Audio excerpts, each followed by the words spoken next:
But she could find us easier if we taught her a simple skill. To get started, simply say, Alexa, enable the Answer Pittsburgh skill. After she confirms, you can then say, Alexa, play the Answer Pittsburgh. That's all you have to do, and Alexa will learn how to find us. You can listen to us through your Amazon Echo, Echo Show, Echo Dot, and Amazon Tap devices. Alexa, what is your favorite radio station? That's easy. AM 1250, The Answer.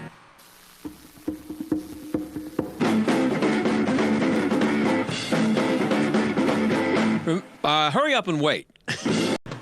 Let's sneak that one in there. Remember a long time ago, like yesterday, when the Democrats were saying that there was no time to waste with impeachment because this guy is a clear and present danger to the country? Well, apparently it's okay to let him hang around for a while because, in case you haven't heard, the Democrats are now saying they may not deliver the articles of impeachment to the Senate for a trial, which would be okay with the Republicans, but it's just more insanity from the idiots in Washington, on both sides, by the way, who would like to be in charge of your life. I don't know about you, but I could use a few months without impeachment. And Nancy Pelosi, by the way, has reached the point where, she doesn't want to talk about it anymore. Subject. I've said this is it. I understand. Last night you suggested we need to see a fair process in the Senate. Well, we'd like to see a fair process, but we'll see what they have, and we'll be ready for whatever it is. Is that the requirement, or do we need to see a fair process before? We would hope there would be a fair process, just as we hope that they would honor the Constitution. By the way, I saw some of it, I didn't see it, but I heard some of what Mitch McConnell said today, and it reminded me that our founders, when they wrote the Constitution, they suspected that there could be a rogue president. I don't think they suspected that we could have a rogue president and a rogue leader in the Senate at the same time. Yes, President. To that end, you have talked and criticized Senator McConnell today. Any other questions on any of this? Anybody want to talk about Mexico Free Trade Agreement? Anybody care about that? Jobs for the American people? Progress in addressing globalism and the issues? Anybody want to talk about the SALT tax that we're passing today, important issues that relate to the economic vitality of our communities? Any other questions? Because I'm not going to answer any more questions on this. Clearly, do you understand? When we see what their process is, we will know who and how many we want to send over. Not until then. I'm not going to go there anymore. She's not going there anymore. Is that a promise? So how about this? Nobody ask her or any other Democrat about it and hope that it all goes away. Meanwhile, there will be elections in 11 months from now. That's kind of how we do it around here when we, put people in and take people out of office with elections. And every day there are plenty of reasons for you to make sure that the Democrats aren't put in charge, not just on a national level, but state and local. We'll have an example of Democrat insanity out west when we come back. Stick around. Believe me, I've got a case on Nancy with a laughing face.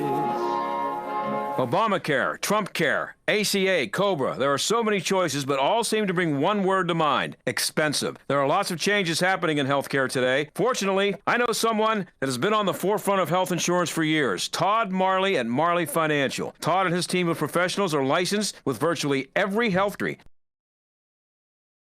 Which plan is right for you, and then expertly help you choose the best plan for your needs, and then do so prudently. Don't need maternity coverage? Call Marley Financial. Have pre-existing conditions? Call Marley Financial. Want just catastrophic or just accident? You know the answer, because they know how to design the plans. Most of their clients save 30 to 60%, which can add up to several $1,000s a year. Call Todd at Marley Financial, 724-884-1496. 1496 on the web at marleyfg.com. Todd Marley at Marley Financial, 724-884-1496 at marleyfg.com. They blow into town with the wind, rain, and hail, and out-of-town storm chasers going door to door, often posing as a local company offering a quick fix to desperate homeowners. If you've had damage to your roof, windows, siding, or gutters and downspouts, you may be eligible to get them replaced or repaired free of charge. Just be careful who you call. Visit WindowsRUsPittsburgh.com for a free inspection from one of their highly trained appraisers. With over 50 years in home remodeling, Windows R Us is the exterior replacement company for roofs, siding, gutters and downspouts, doors, and of course windows. If damage isn't your issue and you just want something new, of their no-pressure approach, no hidden fees, and one of the fastest turnaround times in the industry. A company who will never skip town when it comes to honoring their warranty. Visit WindowsRUsPittsburgh.com. Mention STAG for an additional 10% off. Windows R Us, proud sponsor of the Jerk of the Week, heard every Friday on the John Steigerwald Show. WindowsRUsPittsburgh.com. Do you want to get rid of your expensive landline, save money, but keep your important home telephone number? Then OurOldNumber.com has the perfect solution. OurOldNumber.com allows you to keep your home phone number and cancel that expensive landline connection. With OurOldNumber.com, calls from family and friends to your home phone number are answered by a personal greeting from you. The caller selects which family member they want to reach, and the call is immediately forwarded to that family member's cell phone. Your important home phone number is still your number. It's still in directory assistance, and no matter where you happen to be, you'll never miss a call. There's no equipment to buy, there's nothing to install, there are no long-term contracts, and it's only $9.99 per month. Best of all, OurOldNumber.com eliminates those annoying sales calls. Now, your home telephone number can be as mobile as you and your family are with OurOldNumber.com. Visit OurOldNumber.com to learn more and get started today. OurOldNumber.com. Upon a time business with this big, thick book full of phone numbers and it was a heavy, cumbersome, yellowish-looking thing. I believe they called it a phone book. You'd place your ad in the book and hope customers would call. Hello? We've come a long way. Now, there's Salem Surround. We help deliver customers right to your front door with targeted digital marketing. These are the tools of the 21st century smart businesses use to succeed. And our team at Salem Surround can guide you through all the available options with the expertise to manage all your digital marketing under one roof, so you can spend time taking care of your customers. Get started with a free evaluation. Ideas to increase your online visibility and revenue. With Salem Surround, there are no limitations on how and where you can reach customers. Total market penetration for increased ROI. Learn more at SurroundPittsburgh.com. SurroundPittsburgh.com. Connecting you with new customers. You're listening to the John Steigerwald Show on AM 1250. The Answer. Well, we know Donald Trump isn't going anywhere, and if we're lucky, the Democrats won't deliver the articles of impeachment to the Senate, and we'll go a few months or forever without hearing about it again. But there will be an election in November, and the more you see of the Democrats, the more scared you should be that they are going to be put in charge. Just look at what they're doing out west in San Francisco, Portland, Seattle. Rufo has been keeping tabs on the insanity out there in Seattle. And the headline of his piece at the City Journal is Progressives Gone Wild. Chris, thanks for being here. Great to be with you. So you can't talk about Seattle without talking about the homeless.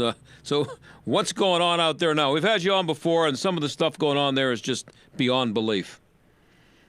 Yeah, so the kind of state of play in Seattle right now, there are about 12,000 people experiencing homelessness across King County, Washington. While at the same time, according to the Puget Sound Business Journal, private spending on homelessness is now about $1 billion a year. So we have this huge disconnect. And a story that broke recently, and I was the first to break the video, that came out was a video of a taxpayer-funded King County conference on homelessness. They brought in a transgender stripper to perform in what they were calling their cultural presentation hour. And I think this moment really caught fire because it captures really the corruption and the ineptitude of the county and city bureaucracy, and the idea that they thought that this was a good idea is indicative of wider problems that have plagued the bureaucracy, and is frankly the reason why they're not making any progress on homelessness. So the obese transgender dancer was a nice touch. Who comes up with this stuff? So I think that's exactly the question: is who comes up with this stuff? Well, if you look at a lot of the material coming out of the kind of homeless industrial complex that is in control of public policy in cities like Seattle, San Francisco, Los Angeles, they've really bought in full bore into kind of radical intersectional politics of the left. And the actual official theme of this conference was decolonizing our collective work. What that means in kind of pseudo-academic terms is how to remove kind of neo-colonial input from a white That's the kind of radical theory, but in practice, it means nothing except a justification and an excuse to hire someone, a black transgender stripper, who checks the boxes of identity politics, even if it has nothing to do with homelessness.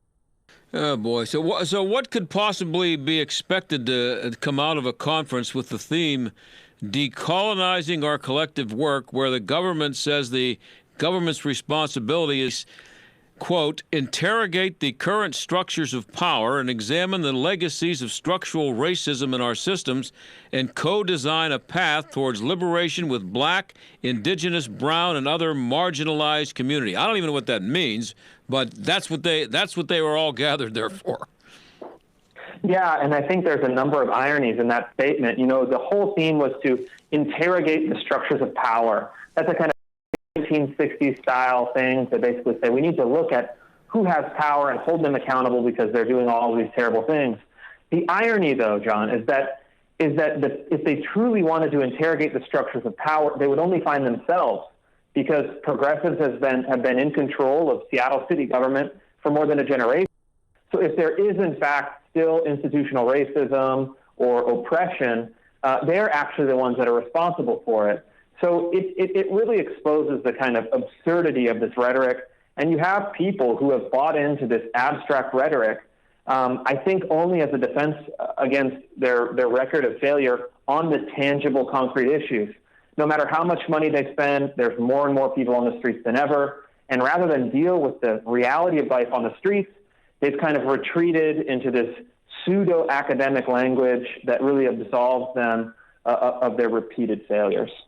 Well, my calculator on my phone that I was looking at here, when you gave me that figure of $1 billion for 12, and there's 12,000 homeless, it only goes up to 100 million. But I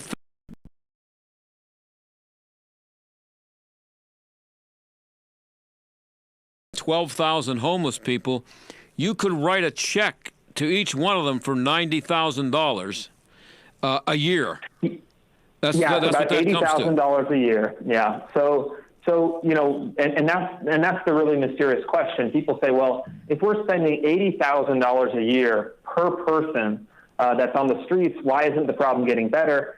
And the clear answer, and you'll see this in the video of this kind of strip show at this conference, is that the vast majority of that money gets sucked up by the social services sector that's ironically predominantly run by middle-aged, college-educated white women. And this is they're paying six-figure salaries. The woman who was actually running this conference makes $123,000 a year at taxpayer expense.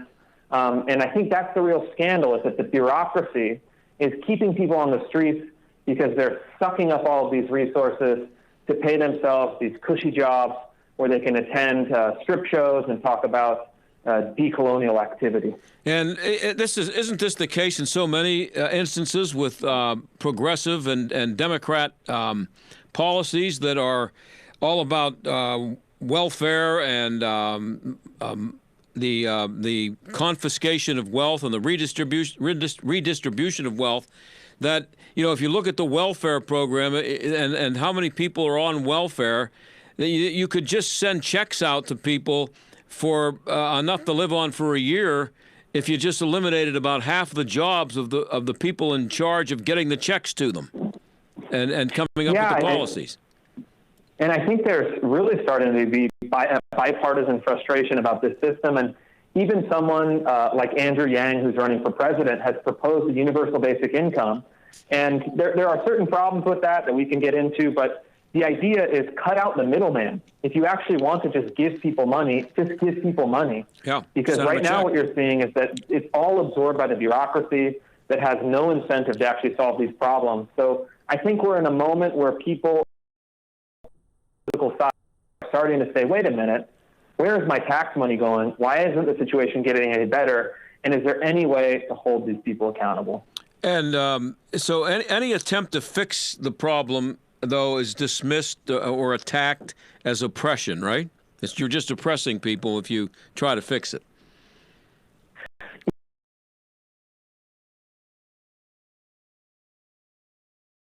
Epithet they launch against you, kind of identity politics-based insults, But let's be honest. I think that while it's scary to get those kind of insults coming your way for the first time, the last 4 years have basically been ratcheting up this rhetoric, and I think it's starting to break down. As people can see reasonable policy proposals, they kind of dismiss some of that overheated identity politics rhetoric. I don't think it's working like it used to, and I think we're almost emerging to the point where it really has reduced itself to meaninglessness, and people are going to actually start to defend the substance.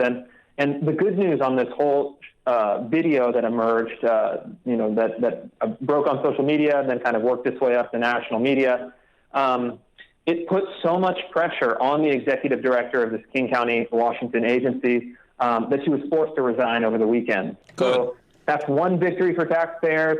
It's a small victory, but I think it's symbolic of the work that we need to do to keep putting pressure on people, holding them accountable. And even in a city that is as rabidly left-wing as Seattle, there's a line, and if you cross it, the public is going to demand accountability. So I'm optimistic. Good outcome for taxpayers, and I hope that people across the country can learn from this experience and not go down the same path. We're talking to Chris Rufo. He's a columnist at the City Journal, also a filmmaker. We'll talk to him about that in a second. So you wrote about a guy who's in charge of the diversity program at the utility company. This is the company that provides electricity, I think, for Seattle. And he worked race into the discussion about public utilities. How did he do that? Well, through kind of mental gymnastics that could win a gold medal at the Olympics. You know, there's a guy who he makes $103,000, $104,000 a year as a diversity and equity program manager at the Seattle City Electricity Department. And the idea is to ferret out forces of white supremacy through kind of racially conscious electrical service. I mean, it's almost impossible to justify on logical grounds, but you've seen what's happened in a city like Seattle or San Francisco, even Los Angeles, it's the same. It's really been overtaken by a social justice agenda that's focused predominantly on race, also kind of sexual orientation, sexual expression. And it's gotten to the point of absurdity that all of the programs are run through what they call a race and social justice lens. So even something like providing electricity to neighborhoods, which traditionally has been an engineering challenge. How can we deliver efficient, reliable electrical service? Does a light go on when I flip the switch? Yeah. Into kind of a kind of imaginary battle against white supremacy. So I think that, you know, exposing some of these stories, really showing how absurd they are, will hopefully get the people back to the basics of government, providing basic services. And unfortunately, what we've seen is that the more they focus millions of dollars a year on kind of battling the abstract forces of oppression, the worse the actual conditions and services and streets and homelessness and trash pickup and public safety, all of those kind of go down the toilet. Well, we're just back here in Little Pittsburgh, and we're, in a little backward city. We're not woke like they are out there on the West Coast. Are the people in Seattle really that stupid that they would allow their tax dollars? I'm serious. I mean, how are they just not paying attention? They're either unbelievably stupid or they're not paying attention. I think a big part of it is people are not paying attention. But I think more broadly what's happening is that voters want to signal that they're progressive, so they end up voting for whoever the most progressive candidates are on the ballot, because it's a one-party town. And if you see in one-party systems, the people who are the furthest to the extreme tend to win. So what you're seeing is that all of the institutions are this radical agenda. Voters have a sense that they want progressive candidates. And I think there's left-leaning voters in Seattle where they like, in the abstract, a lot of the rhetoric, but they are ignorant of how it actually is implemented by social services. So I'm trying to make that connection. So say, hey, no matter what side you're on, and this is a perfect story to break in this example is, it's great. You want to fight for equality. You want to fight for all of these principles, many of which I would agree with. But look at actually how it's implemented And is this what you want your money going towards? So we need to help people make that connection. We need to help connect the dots. And the more we can do that, the more we can hope for some changes. Yeah, and I'm sorry, Chris, but what you just did a really good job of describing there is unbelievable stupidity. Sorry, you used the word ignorant, but it's just somebody was paid over $100,000 transgender fat stripper. You know, and thought, and that person, if not for social media and the video, she'd still be working. And the taxpayers out there I can't believe that there are that many stupid people who would continue to re-elect people like this and think that there's no alternative to it. I want to get to math though, because that may be more there may be more stupidity there than anything. The math at Seattle Public Schools, there's the commission or something. Anyway, the quote is from your story: disenfranchised color and legitimize systems that contribute to poverty and slave labor. They're talking about math. And it says, to fight this injustice, the task force argues schools must transition, quote, from individualistic to collective thinking and implement a new math curriculum that will, quote, liberate people and communities of color. The people out in Seattle need to be liberated from Seattle. Just, it's just beyond stupid, Chris. It's yeah, it is. I mean, that one I'll definitely agree with you is beyond stupid. And the irony is that the teacher who's really busy designing this curriculum and radicalizing other folks, trying to push it through the system, after this story broke, she was widely ridiculed in the national media, but she was actually the 2018-2019 Teacher of the Year. So that's stupid. This kind of insanity is really recognized by that permanent bureaucracy. But, the irony here is, like, if you dig below the surface on any of this stuff, it unravels immediately. The irony here is that the highest scorers on standardized math testing in Seattle and Washington State are Asian Americans who are people of color. They don't need a collectivist math curriculum to liberate their test scores.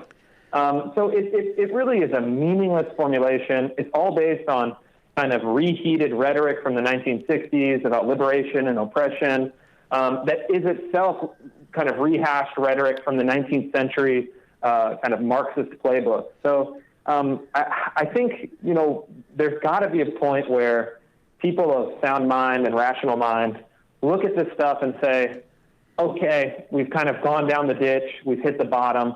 Let's just get back to the basics. Let's teach the reading, writing, and arithmetic. Yeah. I don't think we need collectivist thinking to teach people math. I have about a minute left. I want to give you a chance to mention your film for PBS called America Lost, and I'm up against a hard break, so I only have a minute.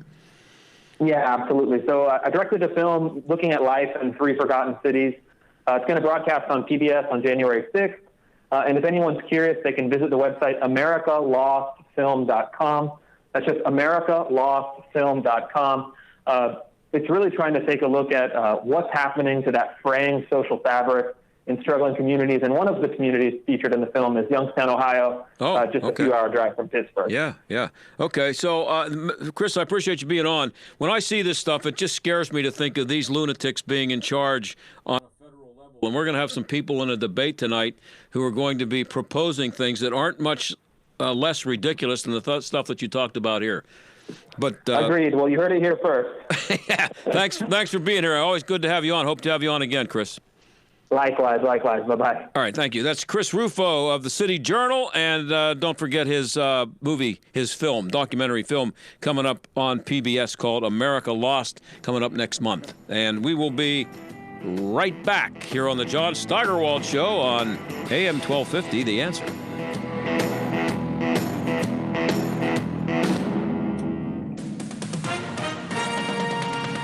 With SRN News, I'm Keith Peters in Washington. On this vote, the yeas are 385 and the nays are 41. The bill is passed. A bipartisan victory in the House today as the renegotiated trade agreement with Canada and Mexico passed. It gives lawmakers from both parties the chance to support an agreement sought by farmers, ranchers, and business owners anxious to move past the months of trade tensions that have complicated spending and hiring decisions. The International Trade Commission projected in April that the agreement would boost the economy by $68 billion and add 176,000 jobs 6 years after taking effect. The AFL-CIO endorsed the pact, as did the U.S. Chamber of Commerce and other major business groups. On Wall Street, the Dow by 137 points, the Nasdaq rose 59, the S&P 500 advanced 14, oil up 37 cents to $61.30 a barrel. This is SRN News. Sebastian Gorka here. Maybe you've been hearing about Relief Factor, the 100% drug-free supplement that helps a person's body deal with inflammation and pain. You've heard all the wonderful testimonials. Well, I have my own testimonial. For many years, my back pain was becoming a serious problem. The short I finally gave it, and now I'm out of pain.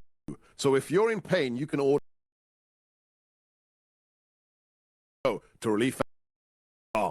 Check off your gift list and save by starting with Lowe's. Now you can get your choice of a 227-piece Cobalt Mechanics tool set for $99, a $600 value if purchased separately, or get a Cobalt 24-volt max cordless brushless drill with battery, also just $99. For the Craftsman fan on your list, get your choice of a Craftsman 20-volt max 2-tool combo kit with drill and impact driver, or a Craftsman pancake air compressor, each just $99. For the right gifts this holiday, do it right for less. Start with Lowe's. Valid through 12/24, U.S. only. Larry Elder explains what the deep state is all about. The obsession to get this man out of office, the expression deep state, these guys thought they were patriots. James Comey thought he was a patriot. Strzok, McCabe, they thought they were patriots. They were intrepid warriors for all the dangers. The Larry Elder weeknights at 7 on AM 1250. The Answer. Hey, Pittsburgh, this is Tunch Ilkin from my good friends at Calusi Chevrolet. Now through the end of the year, the Chevy employee discount is for everyone. Right now, you can save over $11,200 off the MSRP on select 2019 Silverado All-Stars. Or you can save over $6,000 off the MSRP on select 2020 Equinox. These deals won't last, so hurry in now for the best selection. Check them out at Calusi.com. Find new roads at Calusi Chevrolet. Make this holiday sparkle with a gift from LS Jewelers, one of the only area jewelers to offer certified lab-grown diamonds. Just as brilliant and pure as mined diamonds, you won't be able to spot the difference because lab-grown diamonds are 100% real for about 30% less. And since there's no mine, the most economical choice is also doesn't have to cost the world. LS Jewelers, Robinson Town Center across from IKEA at lsjewelers.com. This is Chris Abernethy of Abernethy and Hagerman. You don't want the government deciding what happens to your estate or how much they will take. At Abernethy and Hagerman, estate administration is the heart and soul of our practice. We have the experience to help not only plan, but administer your estate properly, to protect your assets, minimize taxes, and ensure that your inheritance gets to the ones you love. Hagerman, legal help that lasts a lifetime. Visit a-h.law. This Christmas, put 36 holes in your golf lover stocking for half the price with the Salem Half Price Golf Card. Get half off savings now while supplies last. Good for 18 holes at Pheasant Ridge and 18 more at Harmony Ridge. With cart, just $53. Order now before they're gone at pittsburgh.discountshoppingclub.com. So find some stockings and put a hole in one at pittsburgh.discountshoppingclub.com. Stuck in traffic? We've got the answer. Outbound 28 looking very heavy from Veterans Bridge to Delafield Avenue. In Bridgeville, accident Station Street at Washington Avenue. And we're seeing some pretty major delays. Parkway West inbound.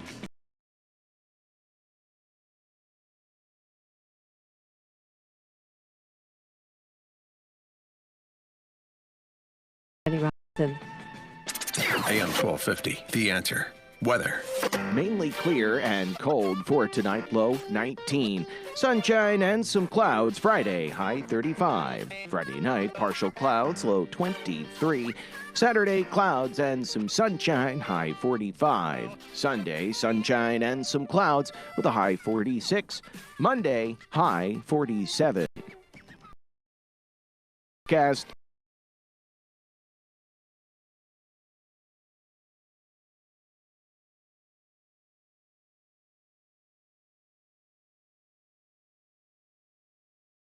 other single-use plastic containers by 2025. You're, of course, supposed to think that this is wonderful, and you're supposed to think Giant Eagle is wonderful. But how wonderful is it? Sterling Burnett is the Senior Fellow on Environment Policy at the Heartland Institute. He joins us now. Sterling, thanks for being here. Good to be on again. So the biggest supermarket chain in Western Pennsylvania, Giant Eagle, announced earlier this will be phasing out plastic bags by 2025. Some stores will almost immediately be without them. And they made a big deal about it. And we're all supposed to think it's wonderful. Is it? Well, no, it's bad for a variety of reasons. I mean, and don't get me wrong. The company wants to ban plastic bags in its own stores, not use them. That's its business. I'm not here to tell a company how to run its business. But they shouldn't pretend that it's good for the environment, and they shouldn't pretend that it's going to make their consumers happy. Consumers, when given the choice, choose plastic bags for a reason. They're stronger than paper. They don't get soggy like paper in rain. They hang together, and they can be reused. They're often called single-use plastic bags, but I don't know anyone who uses them and throws them away. Most people I know use them for trash bins for their small trash cans. But they can also be used for a variety of other things. That's what I do. The alternatives just aren't, they don't provide the value. They cost more. They take more resources. If you're talking paper bags, you're either going to be cutting down trees and pulping them for paper bags, not, to me, a wise use of trees, or you're using recycled bags. Either way, it costs a lot more in terms of energy to make paper bags. They take up a lot more space. They're more expensive for the stores, and if they start charging you, then you get paid more. And they don't hold up as well. Another alternative is sort of reusable bags. That's great if you always remember to carry them. But they come with their drawbacks. They take a lot more energy. They take a lot more space. If you use them at the grocery store repeatedly, say put on the conveyor belt, they can pick up germs. If you put meat in them that leaks blood, they can pick up germs. And if you wash them, which, that's the way to get rid of the germs, of course, well, then you can destroy them, and they don't last that long. Plastic bags have a lot going for them, and no one gives them credit. But is it because people see plastic bags? Somebody that I was discussing this with on Twitter said something about, I drive down the street and I don't see paper bags in the road, but I see plastic bags. And look, there's an aesthetic problem as far as their role in the waste stream. They're less than 0.5% of all the waste stream, but there's no question they are unsightly when people let them, don't dispose of them properly. They throw them away like that, just toss them out. There's no question they're unsightly. But you can fine people for doing that. Mm-hmm. You can penalize them for littering. If you see it fly out of the back of a truck, report them. But don't make everybody else have to live without plastic bags simply because you are offended by the sight of them. Especially when you realize, like I said, they make up a very small portion of the waste stream, and they just have so many virtues compared to other. It takes more energy to ship paper bags because they take up more space, so you're using more energy. You don't see all the potential drawbacks of their alternatives. Even paper bags, when they wind up in landfill, once again, they take up more space. So you're filling your landfill faster. In addition, a virtue of plastic bags that no one really talks about is that the plastic bags used in America are actually made in America. We make all our own plastic bags. The reusable bags, they're made in China. Very few of them are made in America, and so we're importing them. If we close down plastic bag manufacturers, you're putting people out of work in America, and you're helping the Chinese, who also use chemicals in those bags that sometimes aren't that good. Paper bags, it's a mixed bag. You can get them from overseas, or you can buy them here. But like I said, then you're destroying trees.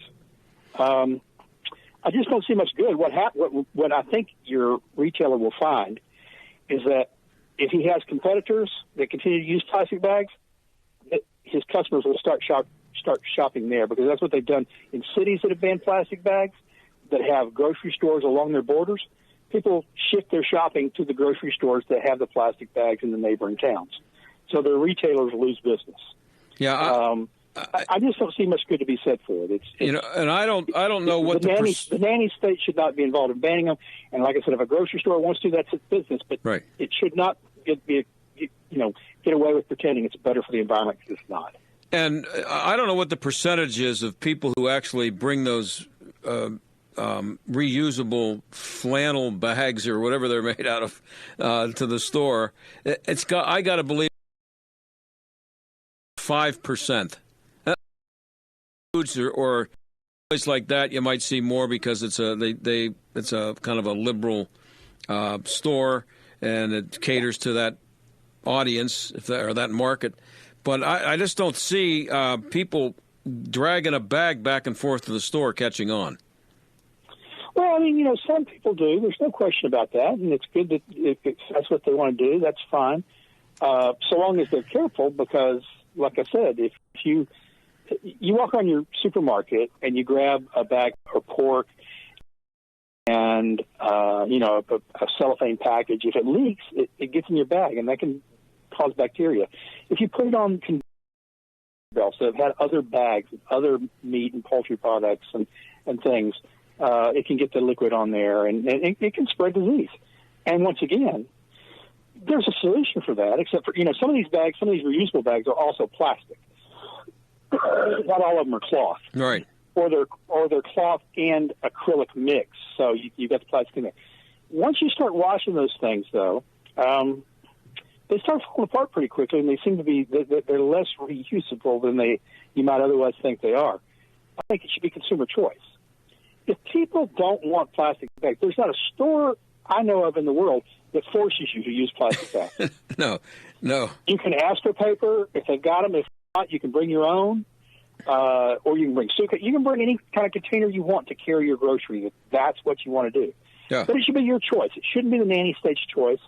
And if the grocer is going to make that choice for you, he should be aware there could be costs involved, and he should be called out for pretending he's helping the environment. He's not. Another big thing about plastic bags, people keep hearing about the plastic in the oceans, and that's one of the things they're worried about, right? That's mostly even more with the straws. But it turns out the vast majority of the plastic in the oceans, almost all of it, none of it's plastic bags. It's fishing lines. It's commercial fishing lines and nets that are cut loose. Yeah, and huge waste problem, but it ain't the plastic bags that are the problem. And I saw no one talks about it, but plastic bags can be recycled just like other plastics. And I've also seen that this big the hysteria over plastic straws, that people actually think that not using plastic straws in Columbus, Ohio, is going to somehow clean up the Pacific Ocean. Which it won't, but what it will do in cities that have banned plastic straws, they're being sued by groups representing people with disabilities. Mm-hmm. There is a whole class of people. Plastic straws are sterile, they're good. You don't have to worry about whether the glassware has been washed properly. You're not putting your lips on it. But for some people, they're a necessity. That's how they can still enjoy going out. If you are a quadriplegic or a paraplegic, you may need a plastic straw to be able to sip a drink. You can't live that class. And for cities to ban them and have no exception for people with disabilities that have diseases that rob them of their motor skills, you're basically saying you need to stay home as a shut-in because you can't go out and enjoy things that everyone else can. They're going to allow you to have a plastic straw to drink. Well, John Eagle, that's immoral. John Eagle says that they're also going to be phasing out all single-use plastic for beverages, food. So, I mean, what should we look forward to getting when we buy a half gallon of milk? What's it going to be in? A wooden container, stainless steel? What are they going to put in? I guess they're going to go. They're going to go back to the bottles, the waxed cartons. They're going to, they're basically going to be using a lot more energy and a lot more paper, a lot more wood products because you're going to go to waxed cartons. If you go, I know places that have gone to to paper straws. They're thick. They don't bend. They don't have the flexibility of one of those straws that has a little bendy section. Right. And they get soggy and they clog up. I've stopped going to places that's the only straw they have. If I want to sip something through a straw and all they've got is paper straws, they've lost my business. Yeah. And I think that your store is going to find that. It's like they're going to get complaints now. Between now, it's a relatively long time. Mm-hmm. So they could change their minds if customers start complaining. My hope is, rather than making choices for customers, that grocery store chain says, you know what, we're going to let our customers decide. And if they no longer want to use plastic, that will be their choice. But we're going to use the most sterile, most versatile. We're going to allow people to continue using the most sterile, most versatile container product on the market, and that's plastics. Amazing. Now, there were local government officials there when Giant Eagle made their announcement. They were there to pat Giant Eagle on the back and make sure that Giant Eagle was doing a good job of virtue signaling along with their announcement.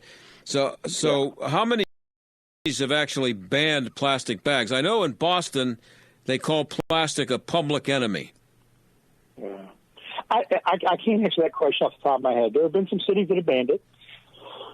There have been some cities that have gone farther, like San Francisco, and banned straws as well. There have been some cities that have banned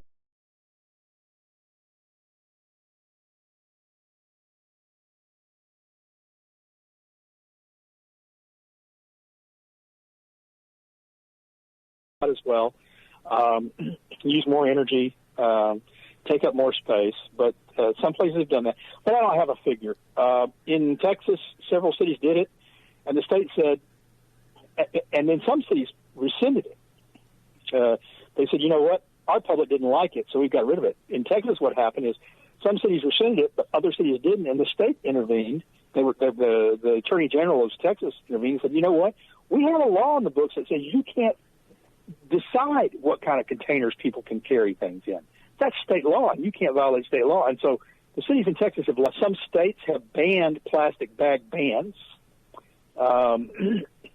And I'm not normally in favor of the state government telling localities what to do, but I'm not in the favor of localities telling retailers what to do or consumers what they should purchase and not purchase. And so I think it should be up to consumers to let their local retailer know what kind of bags they want, and they can do that when they make their purchases at checkout to say, no, I don't want plastic.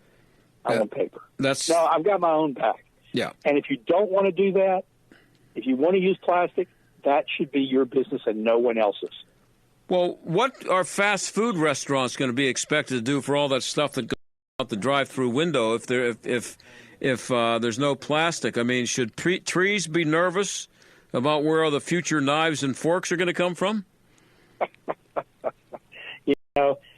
It gets into so much complex minutia. I can't even answer. What you can expect fast food restaurants not to do is to give out metal spoons and forks. So maybe you just don't get those things anymore.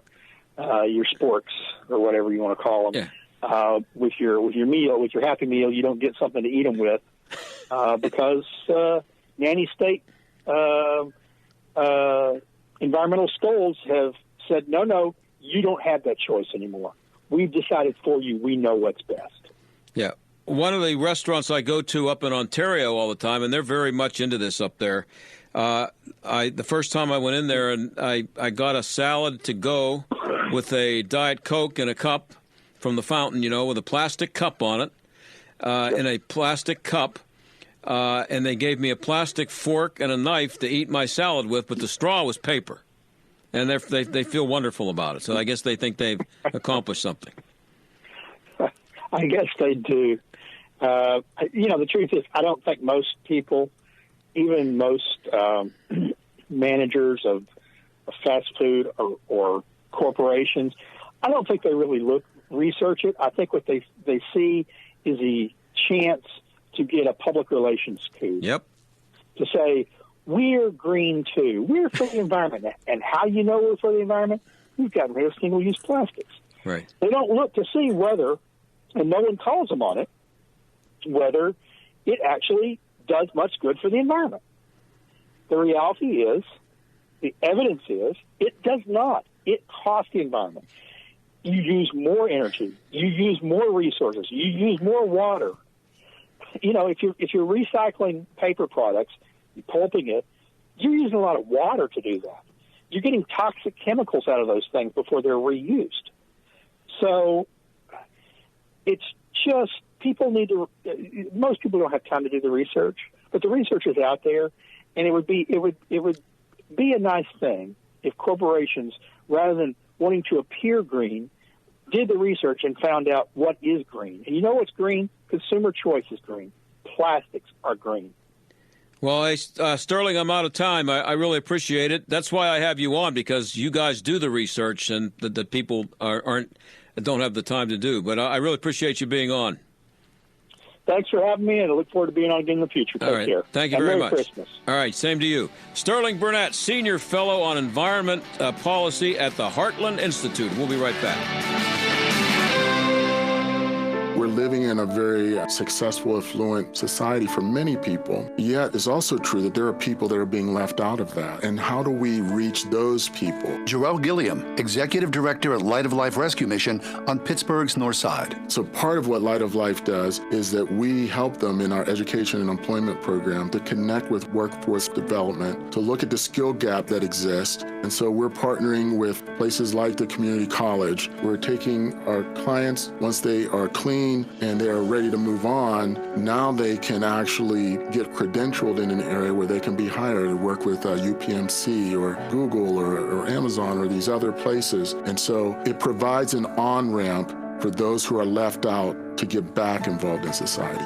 Help someone else find their comeback story. To become a monthly partner or make a one-time gift, visit lightoflife.org/give today. lightoflife.org/give. They blow into town with the wind, rain, and hail. And out-of-town storm chasers going door to door, often posing as a local company offering a quick fix to desperate homeowners. If you've had damage to your roof, windows, siding, or gutters and downspouts, you may be eligible to get them replaced or repaired free of charge. Just be careful who you call. Visit WindowsRUsPittsburgh.com for a free inspection from one of their highly trained appraisers. With over 50 years in home remodeling, Windows R Us is the area's premier exterior replacement company for roofs, siding, gutters and downspouts, doors, and of course windows. If damage isn't your issue and you just want something new, you'll love their no-pressure approach, no hidden fees, and one of the fastest turnaround times in the industry. A company who will never skip town when it comes to honoring their warranty. Visit WindowsRUsPittsburgh.com. Mention STAG for an additional 10% off. Windows R Us, proud sponsor of the Jerk of the Week, heard every Friday on the John Steigerwald Show. WindowsRUsPittsburgh.com. These statements have not been evaluated by the FDA. This product is not intended to diagnose, treat, cure, or prevent any disease. Do you have brain fog and lack of energy during the day? If so, take back your vitality and clarity with all-natural Cola Gel, newly discovered jellyfish collagen peptides that aids with brain and memory support. Cola Gel is all natural with no side effects. Edible jellyfish collagen uniquely supplies the body with multiple collagen peptides and naturally occurring minerals that fuels our cellular system with energy-rich compounds. Jellyfish collagen is a nutritive formula that promotes optimum neurological activity and improves cognitive memory. Receive your first bottle free plus shipping by visiting longevitybynature.biz and enter promo code COLAGEL. That's longevitybynature.biz and enter promo code COLAGEL. KOLLAGEL. Get your first bottle free plus shipping by visiting longevitybynature.biz, promo code COLAGEL. Eliminate brain fog and lack of energy with Colagel at longevitybynature.biz. That's longevitybynature.biz. G'day, I'm Scott from Plug-in Pest Free. If you have a rodent or pest problem at your home or business, don't spray harmful toxic chemicals. Use Plug-in Pest Free, the electromagnetic pest control device that uses your wiring to get rid of pests fast. Just plug it in. I know a pest controller who was contracted to get rid of a cockroach infestation in a restaurant. He tried everything, even chemicals. Nothing worked. So he bought my Plug-in Pest Free Pro, and a few weeks later, the cockroach problem was well under control, and he was able to keep his contract. Plug-in Pest-Free is not a sonic device. It's chemical-free and gets rid of pests safely and effectively for years. It comes with a 60-day money-back guarantee and a 2-year warranty. Now that's fair income. Order today and get 20% off at gopestfree.com, promo code SAVE20. That's gopestfree.com, promo code SAVE20. Don't spray and regret. Plug in and forget with Plug-in Pest-Free.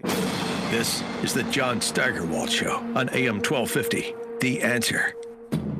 So I guess the Democrats aren't going to send the impeachment articles to the Senate because they adjourned today, and Hoyer announced no more votes until January 7th. So that means that this clear and present danger must not be that clear and present. So, but here's what Jim Clyburn said. He's a number 3 Democrat in the House from South Carolina. How long are you willing to wait? As long as it takes.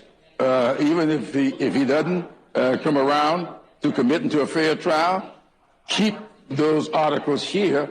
So keep it as long as it takes. If you know, and he's told you what he's going to do, it's almost like let's give him a fair trial and hang him. I mean, it's the verse of that.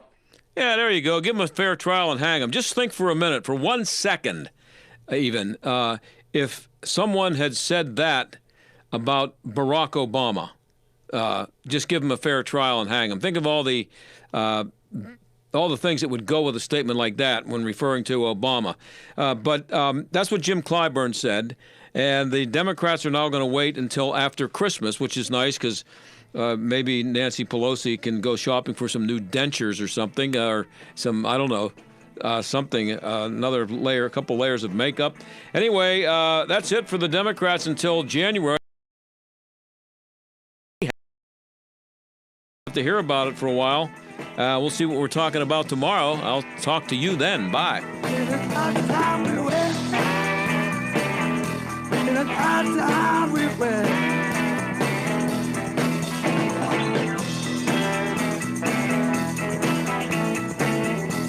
The John Steigerwald Show is a production of AM 1250 The Answer and Salem Media Group.